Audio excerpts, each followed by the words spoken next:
Buenas, bienvenidos, bienvenidas al canal. Ya sabéis que para mí es un orgullo teneros ahí detrás de la pantalla y como ya estáis viendo en vuestros dispositivos, hoy nos acompaña Belén Rincón. Belén es abogada especialista en Derecho Bancario, miembro también de Red Abafi, abogado y economista.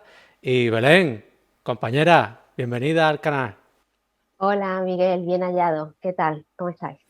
Pues deseando escucharte porque la verdad es que lo que hoy nos ocupa, las tarjetas revolving, con las últimas sentencias del Supremo, que parecía que más o menos estaba todo más o menos claro antes de esta sentencia, pues parece que no lo está tanto y te tenemos que volver a invitar, ¿no? Para que nos aclaren las dudas, ¿no? Y Sí, bueno, el Supremo este año, en el año 2022, ha dictado dos últimas sentencias, en el 4 de mayo y el 4 de octubre, pues que en principio han venido a decir, incluso respecto de la primera, mediante nota de prensa, que no había cambiado nada, que no ha habido ningún tipo de cambio de jurisprudencia, que ellos mantienen el mismo criterio que mantuvieron y que dijeron tanto en la primera sentencia de 25 de noviembre del 2015 como en la de 4 de marzo del año 2020, pero lo cierto es que el resultado para el consumidor en estas dos últimas sentencias es totalmente contrario al resultado que se obtuvo en las dos primeras. Ya vamos, bueno, ahora explicaré un poco que puedo entender el sentido de la de 4 de mayo del año 2020, puedo entenderlo por las circunstancias que rodearon ese pleito, por el tipo de recurso que se interpuso, por lo que se declaró probado en la audiencia provincial en ese caso, pero lo que no puedo entender ni compartir realmente es la última, la de 4 de octubre del año 2022. Entonces, si te parece, creo que para saber un poco cuál ha sido toda la problemática, cuál ha sido ese, en teoría, cambio de criterio. Quizás sería bueno hacer un poquito de repaso, ver lo que se ha venido dictando primero en esas dos primeras, la de 25 de noviembre del 2015 y la de 4 de marzo del 2020, y después, pues, el cambio de criterio o lo que han venido a decir estas dos últimas de este año, de mayo y de octubre. Entonces, muy brevemente, porque quizás a lo mejor sea un tema que ya los compañeros conozcan y que hayan tenido la oportunidad de presentar algún tipo de demanda, conocen lo que vienen a decir esas dos primeras sentencias del Pleno del Tribunal Supremo. La de 25 de noviembre del año 2015. Bueno, esa sentencia fue un procedimiento que interpuso una entidad bancaria, Banco Sigma, creo recordar que fue, en el que pues le reclamaba al cliente el pago de un préstamo. El cliente había suscrito un préstamo en el año 2001, tenía una TAE del 24,50. El cliente pues dejó de pagar en un determinado momento y el banco presenta un procedimiento de reclamación de cantidad. En ese procedimiento, el juzgado de primera instancia condena al cliente a pagar la cantidad, entiende que ese contrato es válido, que no hay ningún tipo de usura. El consumidor interpone recurso de apelación y le corresponde a la Audiencia Provincial de Barcelona, fue la que dictó esa primera sentencia.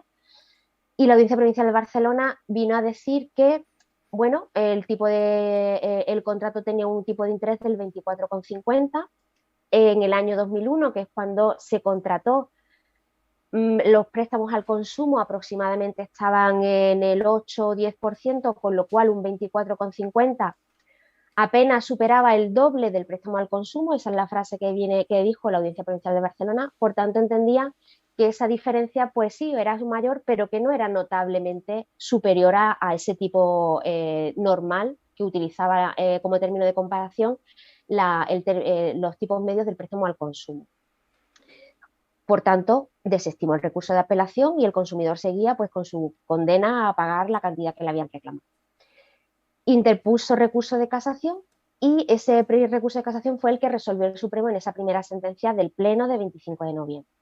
En esa primera sentencia del Pleno, realmente, bueno, aparte de otras cuestiones como son pues que se aplica la ley de usura, que no es necesario el elemento subjetivo, es decir, que el prestamista se hubiese aprovechado de la situación de necesidad del prestatario, sino que podría caber exclusivamente la nulidad del contrato basándonos en el tipo de interés. En esa primera sentencia, el Supremo únicamente valoró pues, lo que se le llevó al recurso, que es si la diferencia con el préstamo al consumo una diferencia del doble podía ser considerada notablemente superior. En ese primer procedimiento no se introdujo el debate sobre con qué vamos a comparar, porque estábamos todavía en el año 2015. Y en esa primera sentencia del Supremo vino a decir que, bueno, sí, hombre, una diferencia de más del doble del préstamo al consumo, pues era notablemente superior. Encima teniendo en cuenta pues una serie de características de este tipo de préstamos revolving, como son pues que se capitalizan los tipos de intereses, que la cuota a pagar es una cuota pequeña, por tanto todas esas circunstancias hacen que el deudor quede atrapado y por tanto no, este tipo de contratos se pueda declarar nulo por usura. Bueno, pues eso es lo que viene a decir la primera sentencia del año 2015. A partir de ese momento los consumidores empiezan a rebuscar en casa todos los contratos que tenían contratados con tarjetas, nos vienen a los despachos, nosotros basándonos en esa sentencia nos vamos al Banco de España, sacamos las estadísticas del préstamo al consumo y empezamos a presentar demandas que empiezan a obtener sentencias favorables en todos los juzgados. ¿Qué ocurre? Que las entidades bancarias, su defensa o su argumento era: el Supremo pues se ha equivocado, no me puede comparar un contrato de tarjeta revolving con un préstamo al consumo porque son dos contratos que tienen naturaleza distinta. Yo como entidad bancaria asumo un mayor riesgo dando un dinero a una persona pues que quizás no tiene un nivel de solvencia como otra cliente que sí acude al mecanismo normal de los préstamos en entidades bancarias. Se conceden, pues ya digo, sin grandes requisitos de solvencia, tienen un nivel de morosidad muy alto. Entonces, en todas esas circunstancias, las entidades bancarias justificaban que no podíamos comparar el préstamo al consumo con la media de las revolving, sino que éstas tenían un mercado más específico. Y este mercado más específico tenía una media aproximadamente del 20%.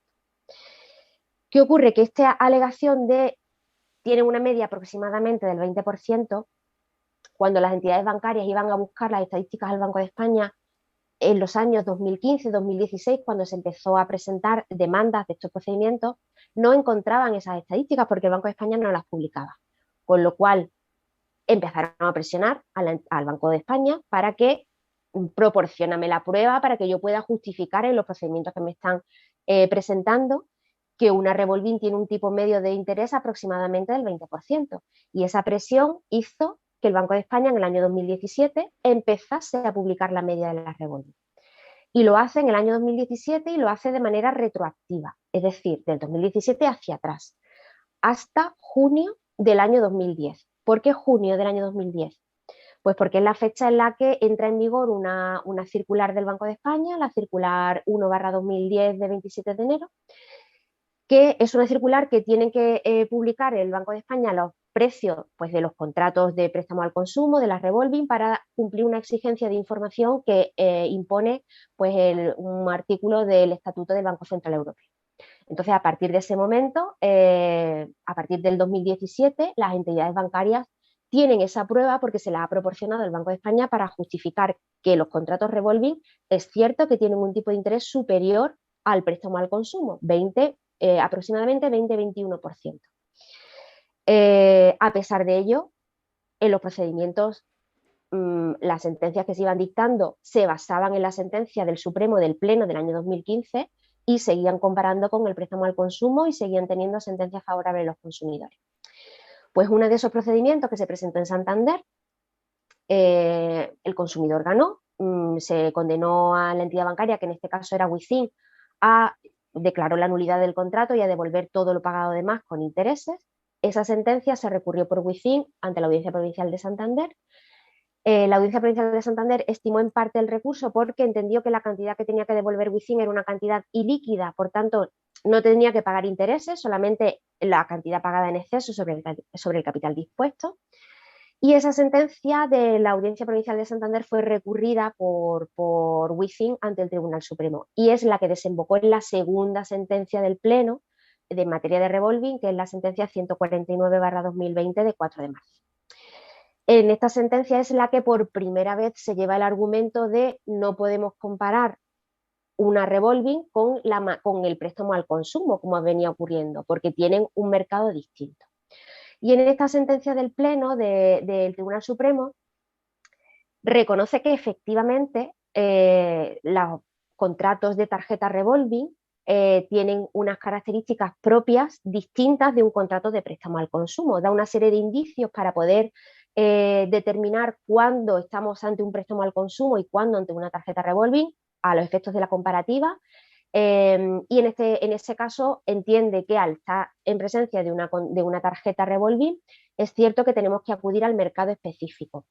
En ese procedimiento que resolvió la Audiencia Provincial de Santander, se trataba de un procedimiento de una tarjeta que se contrató en el año 2012, por tanto, posterior a el año 2010, es decir, cuando ya existían estadísticas publicadas por el Banco de España sobre las tarjetas revolving.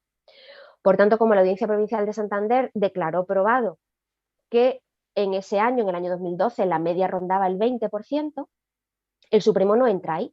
Simplemente viene a decir que, como partimos de un 20% en la comparativa, no podemos aplicar el criterio del doble, que era el que se había aplicado en la sentencia del 2015, porque si aplicamos el criterio del doble sobre un interés del 20%, que es la media, solo podríamos declarar la usura a contratos que superaran el 40, 45 o 50%. Entonces, el Supremo viene a decir que el 20% ya es un interés muy elevado, que cuanto mayor es el límite con el que tenemos que comparar, menos margen de incremento hay sin incurrir en usura. Por tanto, un 26,82, que era el TAE que tenía ese contrato y que incluso en el momento de la interposición de la demanda ya estaba incluso en el 27%, pues sí suponía un incremento notablemente superior al normal y por lo tanto era un contrato usurario. Bueno, pues esas son las dos primeras sentencias, dos sentencias del Pleno en materia de usura. Una de un contrato suscrito en el año 2001, cuando no existían estadísticas, y otra de un contrato suscrito en el año 2012, cuando sí existían estadísticas. Lo que se le criticaba a estas... Belén, Sí. déjame un momento, porque me está gustando mucho la jornada y como vamos a llegar al punto de las últimas sentencias, voy a poner en pantalla tanto tu dirección de contacto, ¿vale? También la página web, la de Rea Buffy y demás, también para que lo sepan todos los espectadores que nos están viendo, que gracias a vosotros, pues estas jornadas se pueden realizar y como vamos al punto clave de la cuestión, pues que lo tengan en pantalla. Te cedo nuevamente la palabra y perdona, hija. Nada, nada, al contrario, tú me interrumpes todas las veces que necesites. Pues eso, entonces, con esas dos sentencias del Pleno, en principio tendríamos cubierto un poco el espectro de las revolving antes del 2010 y posterior al 2010. Antes del 2010 comparamos con el préstamo al consumo, después del año 2010 con la media de las revolving. Lo que se le criticaba, lo que iba a comentar a esa sentencia del Pleno, es que no establecía un límite objetivo a partir del cual pudiera haber usura. Es decir, si partía del 20, un 26 decía que era notablemente superior al normal, pero no decía lo que superara 2 puntos es superior o lo que superara un 30%. Eso lo dejaba al margen, o sea, al arbitrio, mejor dicho, de los juzgados de instancia en cuanto a la valoración. Y eso es lo que se le criticaba a esa sentencia, que había generado un poco de inseguridad jurídica, porque en las audiencias provinciales había unas que consideraban que era usura lo que superara el 10%, otras, por ejemplo, en la Audiencia Provincial de Cádiz era una de las más restrictivas, solo lo que superara un 33 o 34% la media. Entonces, esa dispersión de las audiencias provinciales es lo que se le criticaba. Pero, al fin y al cabo, las sentencias que se iban dictando seguían siendo favorables a los consumidores porque si un juez se encontraba en la tesitura de valorar un contrato anterior al año 2010, se basaba en la sentencia de noviembre del año 2015 y si se encontraba en la tesitura de valorar un contrato posterior a junio del 2010, se iba a la medida de la revolving y utilizaba la sentencia de 4 de marzo del año 2020. Así hemos estado desde el año 2020 a 2022 hasta que hemos llegado a este año, que, como decía al principio, han dictado dos sentencias, ya no del Pleno, son sentencias de sala, de la Sala Primera del Tribunal Supremo, en la que en esos dos casos declaran válido, declaran no usurario unos tipos de interés, en la del 4 de mayo del año 2022 de un 24,50% y en la de 4 de octubre de un 20,90%. Entonces, la primera de esas sentencias es la de 4 de mayo del año 2022. Las circunstancias de esas sentencias son muy específicas y, como te comentaba casi antes de entrar en directo, puedo entender el motivo y el argumento de esa sentencia y puedo incluso compartirlo porque tenemos unas normas procesales que hay que acatar. ¿Cuáles son esas circunstancias de esa sentencia de 4 de mayo del año 2022? Bueno, pues se trata de un procedimiento en el que un fondo buitre, en este caso Estrella Receivables, presenta una demanda de reclamación de cantidad contra un cliente. Se trataba de un contrato suscrito en el año 2006 y el TAE de ese contrato, o la TAE mejor dicho, de ese contrato era del 24,50. Entonces, el consumidor se opone a la demanda. El juzgado en ese caso fue también de un juzgado, no me acuerdo del partido judicial, pero era de la provincia de Barcelona, porque la audiencia, el recurso de apelación lo resolvió la Audiencia Provincial de Barcelona. Pues dictó sentencia estimando la demanda de Estrella y condenando al cliente a pagar pues 9.000 y pico euros, que era lo que le reclamaba. 6.000 y pico euros era en esta primera de mayo. El consumidor interpone recurso de apelación y la Audiencia Provincial de Barcelona viene a decir, de Barcelona era, no, esta de 4 de mayo era de Albacete. La Audiencia Provincial de Albacete viene a decir que en el año 2006, cuando se hizo ese contrato, había tarjetas que tenían tipos de interés del 23, 24, 25 y 26%, con lo cual, comparándolo con un contrato con el que la tarjeta revolving guardaba mayor semejanza, como era la media de las revolving, un 24,5 no era notablemente superior al normal, porque había tarjetas de entre el 23 y el 26%. Con lo cual confirma la sentencia y el cliente sigue estando condenado a pagar los 6.000 y pico euros que le reclamaba. ¿Qué ocurre?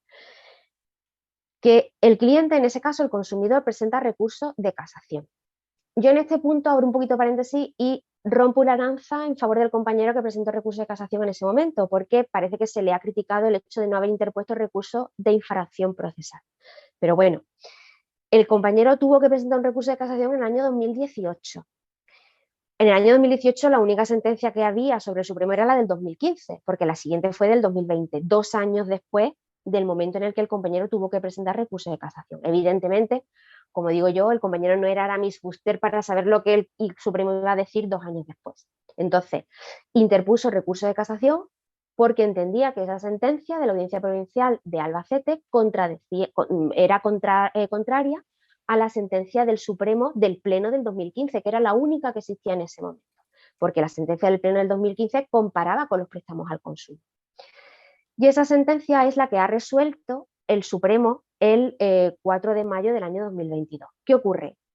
Que cuando el compañero tuvo que presentar recurso de casación en el año 2018, después el Supremo tarda 4 años en dictar recurso, en dictar sentencia. En esos 4 años ya se ha dictado la sentencia de 4 de marzo del año 2020. Por tanto, cuando tiene que resolver el recurso de casación a los efectos de determinar si esa sentencia de Albacete es contraria con la jurisprudencia o no, no tiene más remedio que decir que no es contraria. No es contraria porque la Audiencia Provincial de Albacete compara con el producto que la propia sentencia del 4 de marzo del 2020 ha dicho que tenemos que comparar, que es con la media de las tarjetas revolving. Que la Audiencia Provincial de Albacete dice que en el año 2006 había tarjetas con el 23, 24, 25 y 26%, eso es un hecho declarado probado. Y como en casación no se pueden alterar los hechos declarados probados y no se ha interpuesto recurso por infracción procesal, el Supremo no puede más que confirmar esa sentencia que declara válido un contrato con una TAE del 24,50. Por tanto, como decía, puedo entender esa sentencia de 4 de mayo del año 2022 por sus circunstancias, por las circunstancias que la rodearon, por la limitación del recurso de casación, porque no se interpuso recurso de infracción procesal, porque el compañero no tenía necesidad de interponerlo en ese momento. A toro pasado, todos son los más honestos, pero en ese momento no lo interpuso. Lo que de todas ha sido un jarro de agua fría, también por las circunstancias que lo han rodeado, es esta última sentencia de 4 de octubre del mes pasado. Esa sentencia también viene de un procedimiento también iniciado por Estrella, que parece que hace honor a su nombre y tiene estrella en las sentencias del Supremo.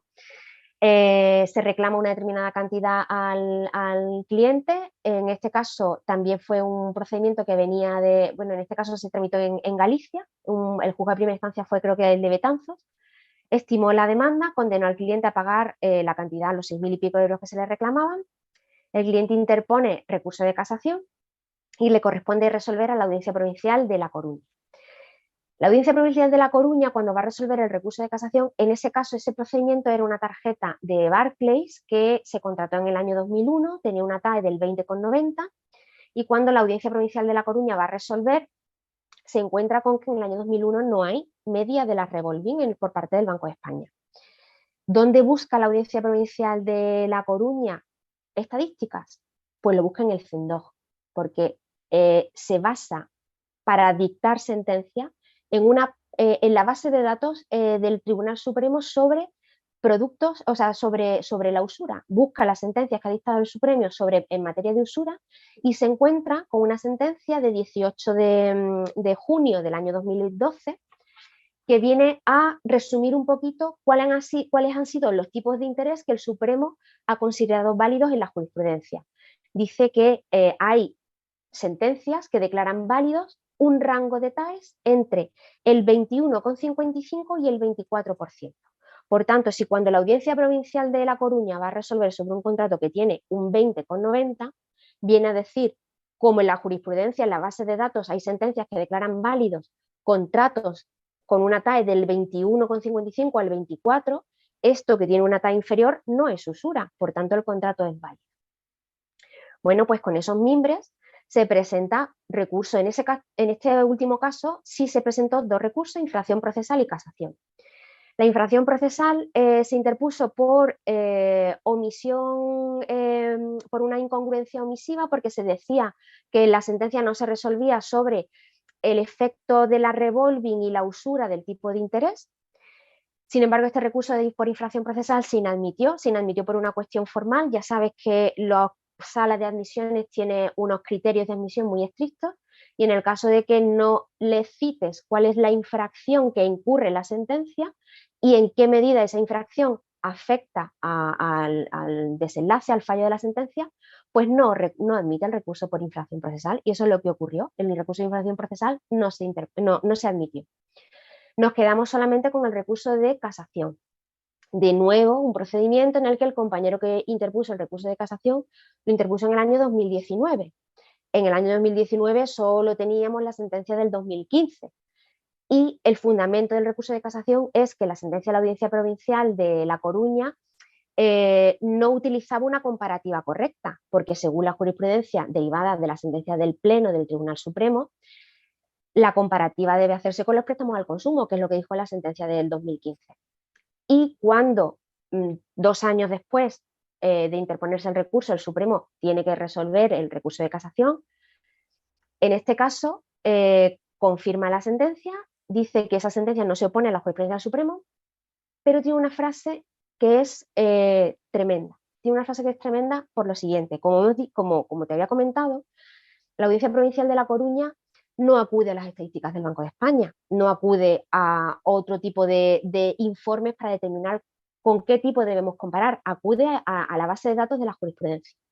Cuando el Supremo resuelve este recurso de casación de 4 de octubre del año 2022, utiliza unas estadísticas sobre las tarjetas de crédito y las tarjetas recargables y viene a decir que en la década desde 1999 al año 2009 había tarjetas con del 23 al 26%. Por tanto, en ese caso particular que se había estudiado, que se enjuiciaba una tarjeta con el 20,90, entendía que era un tipo de interés inferior a esa media, a esas estadísticas, por lo tanto no había usura. Y digo que esa frase es tremenda porque ese hecho, es decir, que en el año 2001 o en la década del 99 al 2009 había tarjetas recargables o de tarjetas de crédito con esa estadística, no es un hecho que se hubiese declarado probado por la Audiencia Provincial de La Coruña, porque la Audiencia Provincial de La Coruña no acude a esas estadísticas. Es un hecho que se introduce ex novo en la sentencia del Supremo. es un hecho que ahora están utilizando las entidades bancarias como si eso fuese un hecho notorio. Y realmente, desde mi punto de vista, no puede ser un hecho notorio. Ahora veremos por qué no es un hecho notorio. Pero ya digo que es tremendo porque con esa frase prácticamente se está quitando de encima todas las tarjetas revolving anteriores al año 2010. Porque prácticamente todas, salvo alguna que tenga un 29 o un 30%, prácticamente todas están en ese rango. Con lo cual, con esa frase, quizás las entidades bancarias tienen el argumento suficiente para oponerse a todos los procedimientos en materia de revolving que se presenten cuando se trata de tarjetas anteriores al año 2010. Entonces, ¿qué más sentencias del Supremo hay? Bueno, prácticamente estas son las 4 principales que hay en materia de revolving. Hay alguna también, hay una posterior de 13 de octubre que habla pues, de una TAE del 16,08, pero esa sentencia realmente no enjuicia con qué debemos establecer la comparativa, enjuicia otra cuestión distinta porque lo que se llevó al Supremo en ese caso era cuál era la consecuencia de haber declarado la nulidad de una revolving. Eso fue un procedimiento que se tramitó en Santander en primera instancia se estimó la demanda y se devolvió al consumidor todas las cantidades que se había pagado de más. En la Audiencia Provincial de Santander entendió que como lo que se solicitaba en el suplico literalmente era la nulidad de la cláusula reguladora del interés remuneratorio, atendiendo al petitum, únicamente podía declarar la nulidad de esa cláusula, pero el contrato seguía vivo, con lo cual únicamente se devolvía al cliente el importe de intereses, no se declaraba la nulidad del contrato. Y lo que ha dicho esa sentencia de 13 de octubre es que bueno, la nulidad de la cláusula del interés remuneratorio en base a la usura conlleva las consecuencias del artículo 3 de la ley de la usura. Por tanto, hay que devolver al cliente, o sea, se declara nulidad del contrato y hay que devolver al cliente todo lo pagado de más. Por eso digo que esta última sentencia no es tan interesante a los efectos de lo que nos interesa, que es la comparativa, porque no enjuicia la comparativa. En la declaración de nulidad quedó firme desde la Audiencia Provincial de Santander y no se llevó al Tribunal Supremo. Entonces, ¿qué ocurren ahora con los procedimientos de revolving?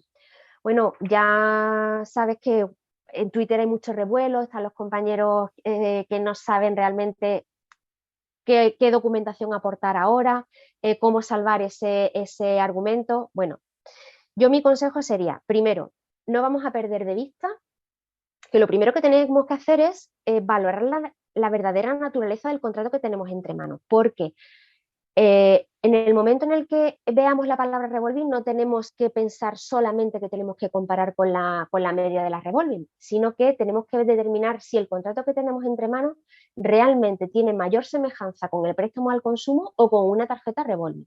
Me explico. Los contratos de Cofidis, por ejemplo, son contratos de crédito. Son contratos en los que al cliente se le da una determinada cantidad que tiene que devolver en un determinado periodo de tiempo. Son contratos que incluso se pueden establecer varios prestatarios, es decir, son contratos que podrían tener mayores semejanzas con el préstamo al consumo antes que con una revolving, según los indicios que nos dijo el Supremo en la propia sentencia de 25 de noviembre del año 2015. De hecho, hay sentencias que respecto de los contratos de Cofidis los comparan con el préstamo al consumo porque entienden que tiene mayor semejanza con un préstamo al consumo que con una revolving.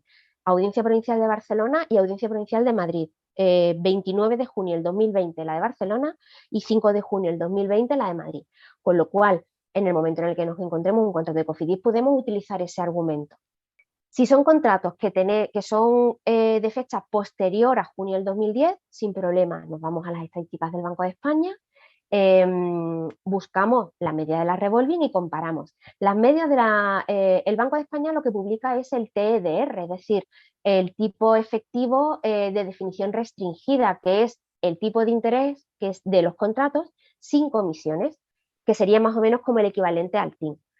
Un argumento que utilizan las entidades bancarias es no me puede usted comparar el TDR que no tiene comisiones con la TAE del contrato, porque la TAE del contrato es más elevada porque tiene incluidas las comisiones.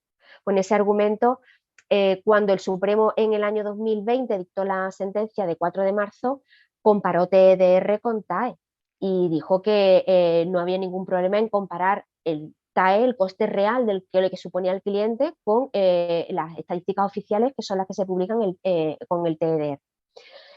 El problema va a venir cuando se trata de contratos anteriores a la existencia de estadísticas, y sobre todo por esa frase, porque las entidades bancarias, ya digo, y de hecho, vaya, si la sentencia se hizo pública el 4 de octubre, el 5 de octubre ya tenía yo más documental la demanda aportada a todos los procedimientos, y diciendo que era un hecho notorio que en ese periodo de tiempo la media de las tarjetas eran superiores al 20%, 23, 24, 25 y 26%. Bueno, pues como decía, yo me niego a considerar eso como un hecho notorio. No es un hecho notorio por lo siguiente: vamos a intentar buscar eso. Si es un hecho notorio, es un hecho que es de público y general conocimiento, es decir, no es necesario probar. Si intentamos buscar en las estadísticas del Banco de España eso que dice el Supremo, no lo vamos a encontrar. No lo vamos a encontrar porque sencillamente en ese periodo de tiempo no se publicaban estadísticas sobre contratos más semejantes. Es más, no solo no lo vamos a encontrar, sino que vamos a encontrar documentación que lo contradice. Si ponemos en Google tabla revolving ASNEF, ASNEF, la Asociación Española de Establecimientos Financieros y de Crédito, una asociación de banca, al fin y al cabo, nos vamos a encontrar una tablita desde el año 2008 en adelante que viene a decir que para el 80% de las operaciones con tarjeta hay una TAE máxima. Una TAE máxima que está entre el 21%, 22%, es decir, en ningún caso los tipos de interés de los que habla el Supremo, 25 o 26%. Además, según ASNEF, esos son los TAE máximos del 80% de las operaciones, y tenemos que recordar que lo que tenemos que utilizar es, la comparativa es el tipo normal o habitual. Es decir, el normal o habitual, por definición, esto es como una campana de Gauss. Quitamos los extremos, quitamos el tipo máximo y quitamos los tipos mínimos, y nos quedamos con el tipo que se da en el mayor volumen de ocasiones. Y según ASNEF, en el 80% de las ocasiones los tipos máximos rondaban el 21-22%, en modo alguno el 23, 24, 25% de los que habla el Supremo. Incluso la OCU, la Organización de Consumidores y Usuarios, tiene una revista, Dinero y Derecho creo que se llama, que en estos años atrás ha ido publicando pues, el precio de las tarjetas de los productos, de los créditos al consumo y también de las tarjetas de revolving. Pues hay algunas publicaciones del año 2005, 2004, 2003 en el que la OCU saca una tabla en la que hace una comparativa con 20 tarjetas. Esa comparativa con 20 tarjetas, solo 5 superan el 20% o solo 5 superan el 22%. El resto, 17, 18, 19%, con lo cual que el Supremo me diga que había tarjetas con el 23, 24, 25%, claro, es como yo comentaba también a algún compañero, es como si nos dicen que la estatura habitual en España son 2,15 m. No, mire usted, habrá gente que mida 2,15 m, pero la estatura habitual no es esa. Pues esto es exactamente igual. Habrá tarjetas que tengan ese tipo de interés, pero esas tarjetas tienen tipo de interés desorbitados. No me puede utilizar lo que voy a reclamar como desorbitado como el tipo normal o habitual. Por eso, en estas ocasiones, entiendo que debemos luchar por contradecir esa frase del Tribunal Supremo. ¿Y cómo lo contradecimos? Aportando la tabla de ASNEF, aportando la información de la OCU y mandando la pelota de la carga de la prueba a la entidad bancaria.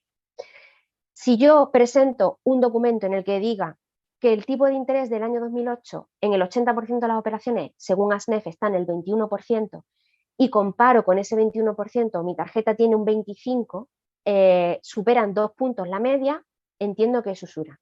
Y que sea la entidad bancaria la que me acredite que en el año 2008-2007 había tarjetas con el 26%. No lo va a poder acreditar, salvo con la sentencia del Supremo, con esa única frase. Pero una sentencia no prueba los hechos. Los hechos hay que acreditarlos caso por caso y procedimiento por procedimiento. Por tanto, aunque se ha generado mucho revuelo, yo animo pues, a que se siga reclamando. Quizás a lo mejor también no podemos relajarnos solamente en el argumento de la usura, sino que incluso tenemos que reforzar también otros argumentos. El tema de la falta de transparencia. el tema de la falta de transparencia en el interés remuneratorio es un poquito de un arma, entre comillas, de doble filo, porque parece que los jueces o cuando tienen están en la tesitura de valorar una falta de transparencia, un defecto de incorporación, un defecto de comprensibilidad real, únicamente se basan en el contrato. Si en el contrato no consta la TAE, perfecto. Falta de incorporación, nulidad radical por falta de un elemento esencial. Pero en el momento en el que conste el contrato, la TAE, aunque sea en un anexo después de 22 condiciones generales, nos van a decir, ¿cómo que defecto de incorporación? Aquí está. En el anexo, después de la condición general 22, me dice que la TAE de este contrato es del 2682.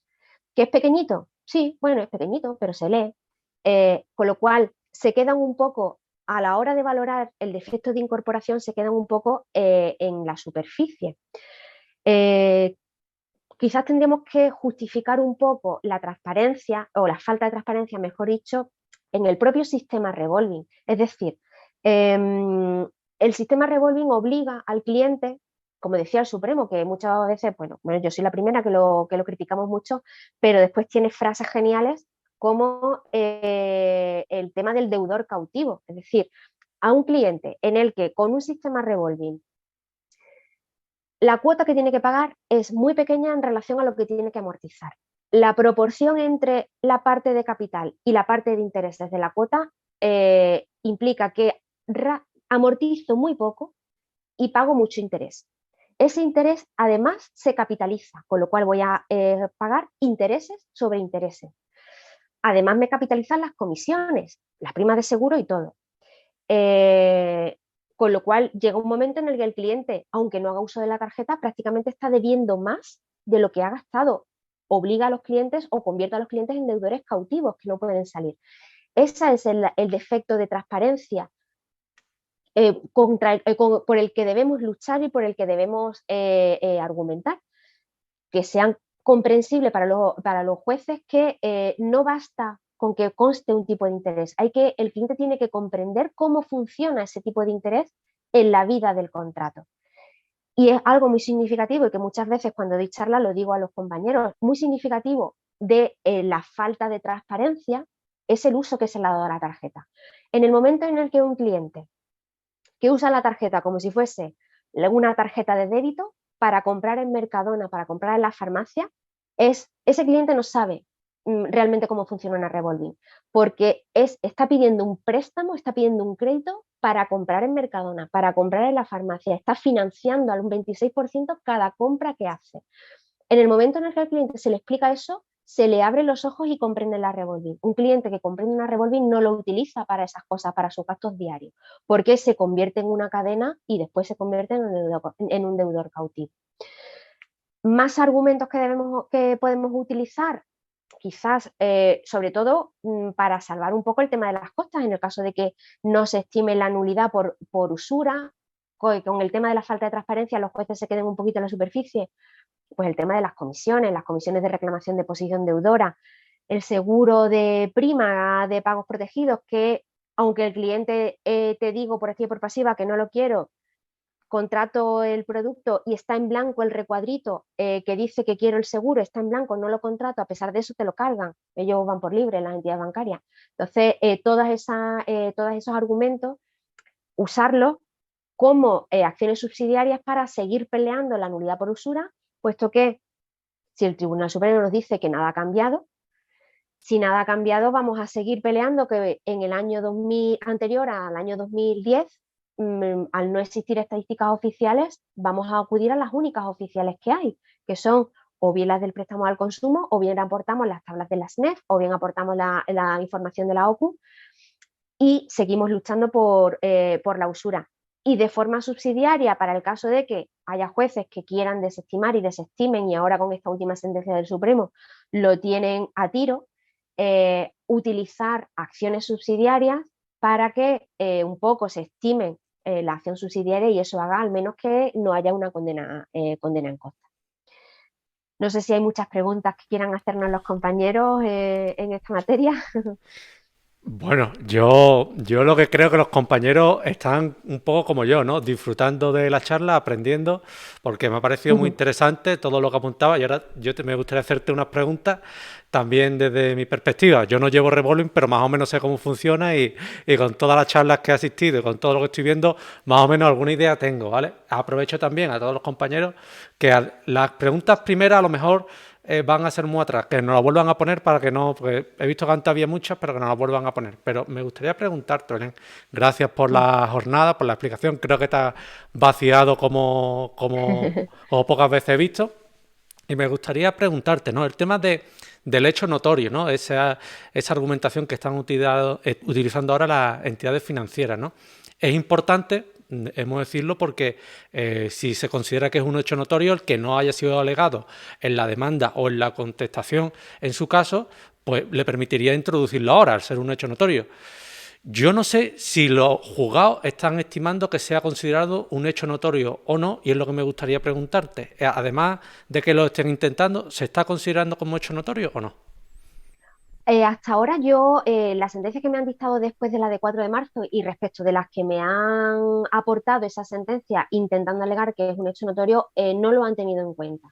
No lo han tenido en cuenta porque si el Supremo dice que no ha cambiado nada, que no ha cambiado la jurisprudencia, hasta ahora los jueces lo que hacían era valorar con la información que teníamos, es decir, un contrato anterior al año 2010, únicamente tenemos estadísticas oficiales relativas al préstamo al consumo, que es lo que incluso decía la propia sentencia del Supremo del 2015.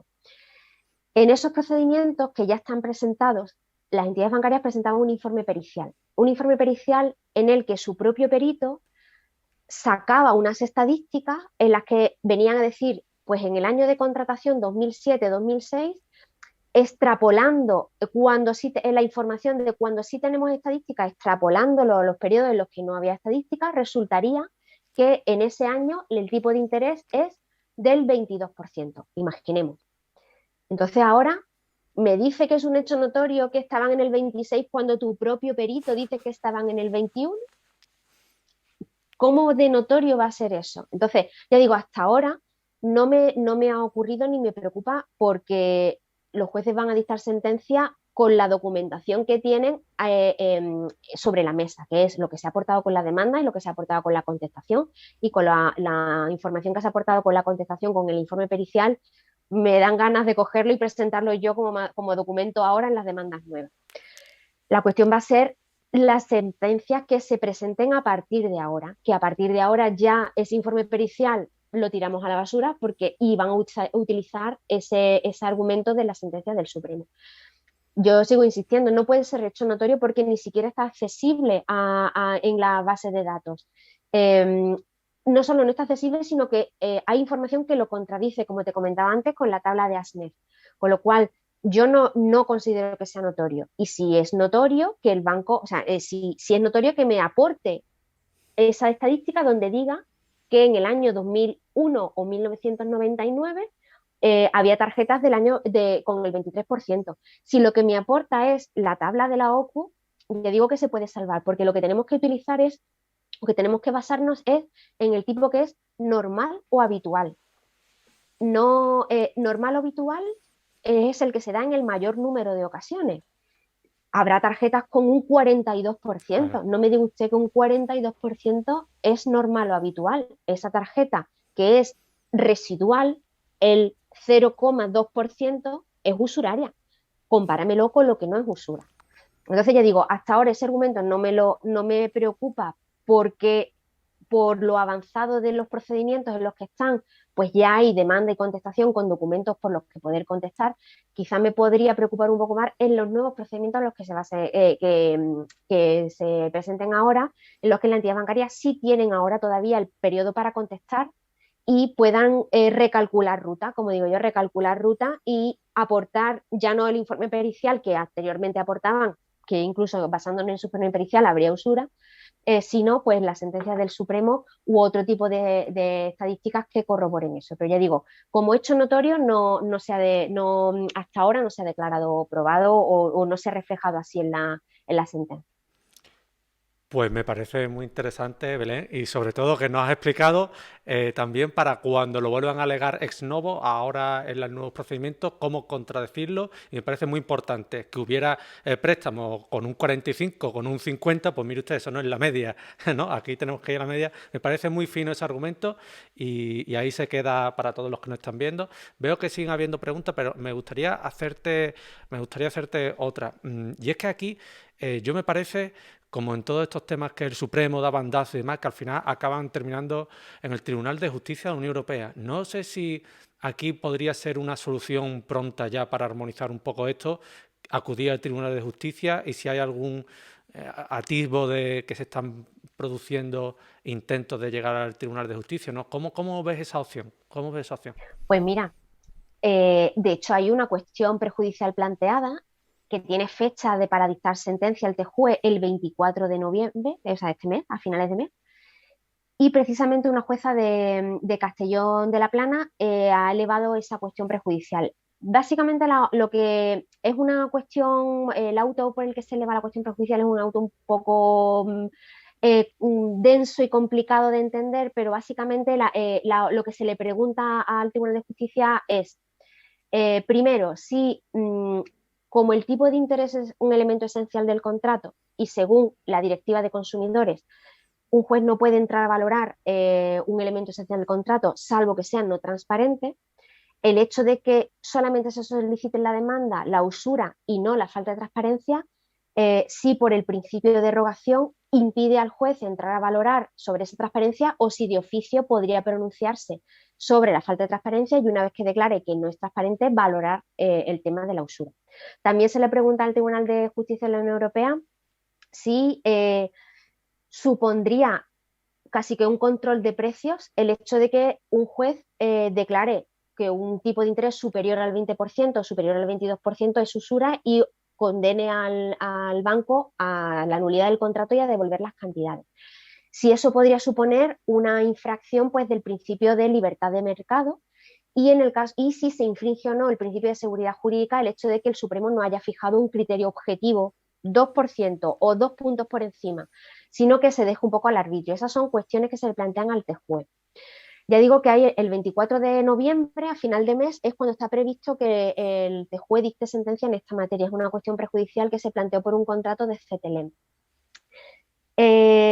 A mí me da la sensación de que, bueno, ya al TJUE se le planteó otra cuestión por parte de la Audiencia Provincial de Las Palmas de Gran Canaria, que ya resolvió en un auto de marzo del 2021, y vino a decir que, mire usted, el hecho de que hay una normativa española como la Ley de Represión de la Usura, que faculta a los jueces a limitar el precio, a mí me parece correcto siempre y cuando esta normativa fomente que el consumidor conozca, o sea, se fomente la información y se fomente la transparencia en cuanto a la información del contrato. Por lo tanto, la Ley de Represión de la Usura no se opone a la existencia de las normas del derecho de la Unión Europea. Con lo cual, con ese auto que se dictó en marzo del 2021, apoyándose, entiendo que en ese auto pueda resolver el TJUE sobre esta materia.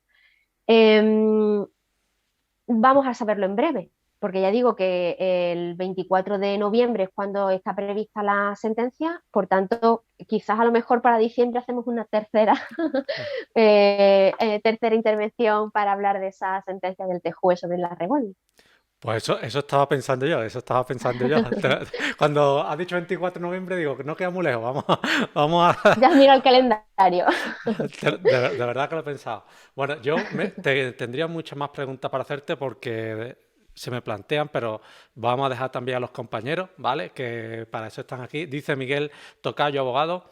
Hola, una revolving con una TAE del 27,4% de WeThink puede hoy considerarse usuraria de cara a poder formular una demanda con éxito. Gracias. Bueno, me imagino que lo dice La pregunta. en pregunta, lo dice en pregunta.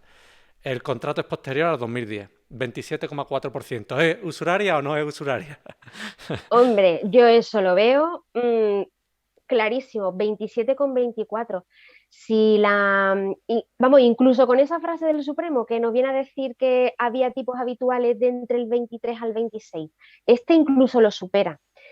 Y teniendo en cuenta que ya el Supremo en el año 2020 vino a decir que un 20 ya era muy elevado y cuanto mayor sea el tipo con el que comparar, menos margen de incremento hay, pues vamos a usar esa frase.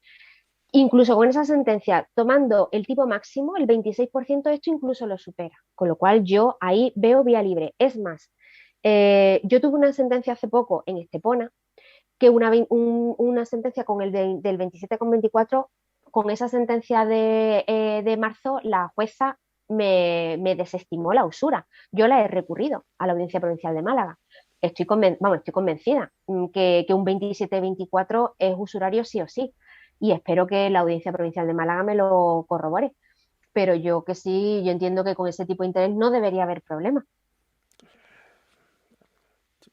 Hombre, yo también, ¿no? El 27. Es que, Digo, aunque es que yo lo que te quiero preguntar, que si también, esto ya es más práctica jurídica y también otra pregunta que hacen aquí, ¿no? Pero ¿te encuentras jueces que no son especializados y que te cuesta explicarle un poco, bueno, que te cuesta, no, que tienes que explicarle un poco cómo funciona, cuál es el mecanismo? Porque como no sé, un juzgado de pueblo a lo mejor, yo Ronda, hombre, que yo tengo mucho cariño a los tres jueces que están aquí, ¿no? Pero a lo mejor te cuesta explicárselo un poco más, ¿no? Pues mira, hoy por hoy, en el año 2022, casi que todos los juzgados prácticamente de toda la geografía española han tocado tema de revolving. Entonces, quizá hoy ya sepan los jueces cómo funciona una revolving, pero en el año 2018 en absoluto. Y te cuento una anécdota. Uno de los primeros asuntos que yo tuve fue en Torremolinos. En ese procedimiento fue en el año 2017-2018. Todavía me aportaban un informe pericial para intentar justificarme que no podíamos comparar con la media del préstamo al consumo, sino con la revolving porque era un mercado distinto, no sé cuánto. Entonces solicitaron la ratificación del perito de Wisin en ese procedimiento. Fuimos a celebrar juicio. El perito expuso allí toda su parrafada, justificando pues que eran mercados distintos, que tenía un mayor riesgo, no sé cuánto. Perito economista por no sé qué universidad, con un pedazo de máster y con un currículum impresionante. Termina de hablar el perito, después de preguntarle el perito la parte contraria, después de mi contrainterrogatorio, y la jueza le dice: a ver, usted que es el perito y que es licenciado en economía. Aquí le pone en la pantalla de la sala un cuadro desglose de cantidades que yo había hecho. Aquí, según la parte demandante, dice que el señor o la señora ha gastado 5.000, lleva pagado 10.000 y todavía debe 12. Y me están pidiendo de la demanda que esos 12 que todavía debe se anule porque ha pagado dinero de más. Explíqueme usted de dónde sale ese dinero, cómo funciona. El perito sudaba tinta para explicar el funcionamiento de una revolving. Al final un pobre hombre vino a decir: hombre, es que no es el objeto de mi pericia, yo he venido aquí a hablar de mi pericia como umbral, a hablar de por qué el mercado. La jueza no se enteraba.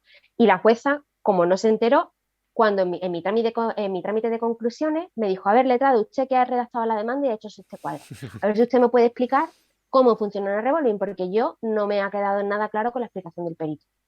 Y entonces le tuve que explicar por qué a medida que se iban pasando cuotas, a pesar de que el cliente seguía pagando, se iba acumulando más dinero porque se capitalizaban los intereses, porque la parte de capital que disminuía, que amortizaba, no era suficiente para cubrir el importe de intereses que se generaba, con lo cual el cliente pagaba, pero cada vez debía más. Y al final de todo eso, el cliente había pagado dinero sobre el capital dispuesto, pero se le había acumulado todavía una deuda. Al final de toda esa explicación, la jueza lo pudo entender. Por eso digo que después de muchos procedimientos revolving, ya hoy por hoy los jueces saben cómo funciona, pero en el año 2018 en absoluto. Y mi deseo es que los jueces en el año 2022 vean una revolving con los ojos que tenían en el año 2017, con ese primer desconocimiento y la ignorancia que tenían, porque eso es la falta de transparencia que sufren los clientes. Un juez ha visto 25.500 asuntos de revolving, pero un cliente solamente tiene uno, su tarjeta. En el momento en el que su tarjeta el cliente no sabe cómo funciona hasta que no se le explica.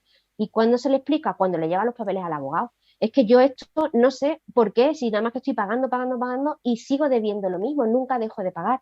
En el momento en que le explica que está financiando la compra en Mercadona, que los intereses que se generan siguen generando intereses y esto es una bola de nieve cada vez más grande, en ese momento se le ilumina la cara y dice, Dios, ¿cómo me he podido meter en esto?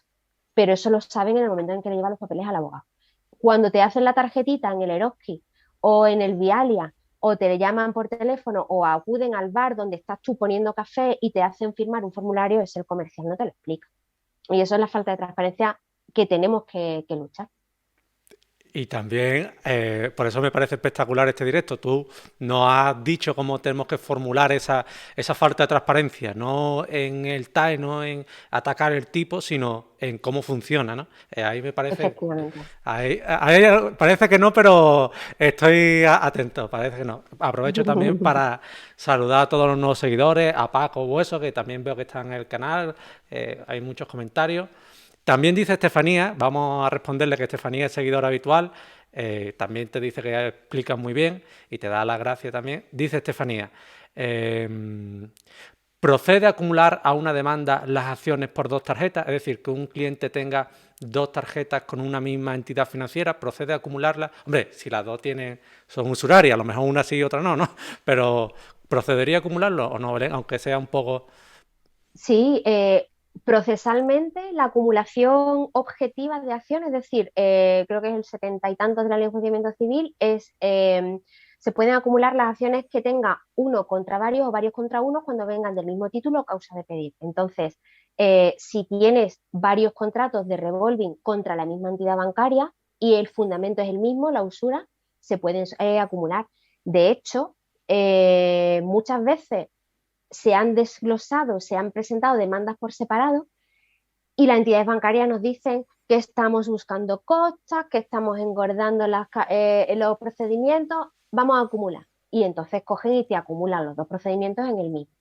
Se podría acumular perfectamente sin ningún problema. Yo he tenido procedimientos que declaran la unidad de dos contratos. Ahora bien, esto ya es un consejo práctico. Hay que aclarar muy bien al juez que se están declarando la unidad de dos, porque después en el fallo de la sentencia se olvidan de uno, hay que solicitar complemento y hay que recalcarlo eso. Eso y tener en cuenta también la contestación en la demanda, que a veces en la contestación en la demanda, cuando te aportan en la tabla de desglose respecto de las cantidades, te aportan solamente el desglose de una, no de la otra. Entonces, pero procesalmente se podrían acumular sin ningún problema. Pues dicho queda, y ya cada uno que elija cómo Sí, hacerlo, claro. que no se enfrente mucho a la financiera. Bueno, veo que siguen, muchísimas gracias, bien explicado, magnífica exposición. Igualmente, el tema de las costas en estos procedimientos es muy importante también, de ahí que busquemos siempre ese seguro, me parece muy interesante ese consejo. Y también me gustaría preguntarte ya como mi última pregunta, el tema, porque ciertamente estamos viviendo una situación ahora económicamente complicada a todos los niveles, entonces hay muchas familias que no le queda más remedio que tirar de tarjetas revolving y de lo que sea, ¿no? Entonces yo te pregunto si también se podría atacar esos tipos completamente desorbitados en atención a la situación de vulnerabilidad, es decir, la ley Azcárate, ¿no? No sé si a raíz de esa ley se podría atacar esos tipos de interés o eso es totalmente, no sé. Claro, la ley Azcárate regula, como decíamos al principio, dos tipos de usura. Una usura basada en un elemento objetivo, que es que se haya entregado mayor, o sea, se presuma recibida mayor cantidad de la verdaderamente entregada o que el tipo de interés sea notablemente superior al normal y desproporcionado a las circunstancias del caso. Y el préstamo leonino, es decir, que el prestamista se haya aprovechado de la situación de angustiosa necesidad, la inexperiencia, lo limitado de las facultades mentales del prestatario.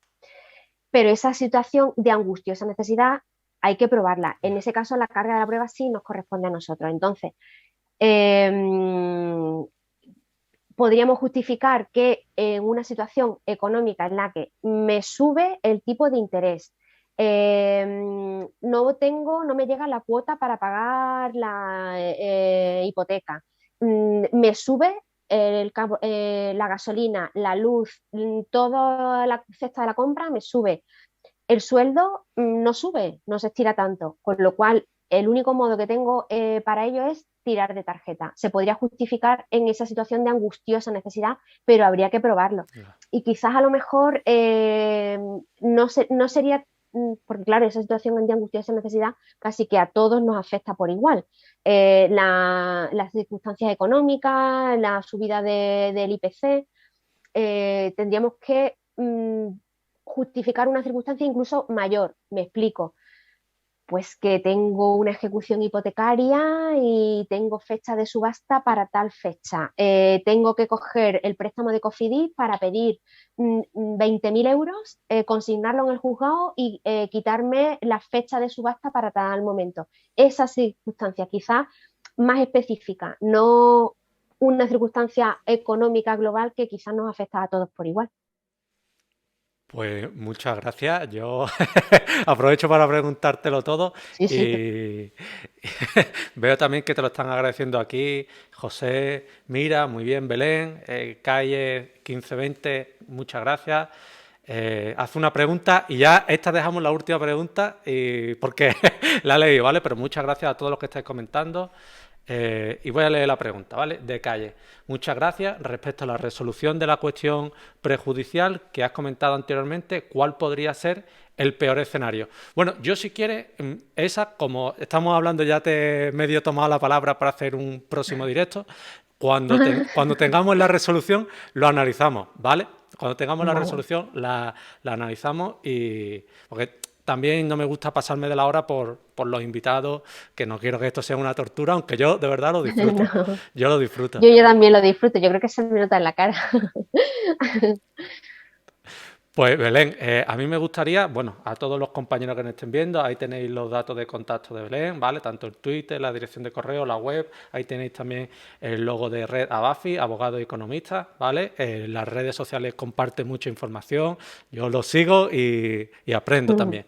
Y bueno, Belén, yo como esta es mi última intervención, me gustaría pedirte que nos hiciera una última reflexión sobre las tarjetas revolving, sobre lo que tú consideres.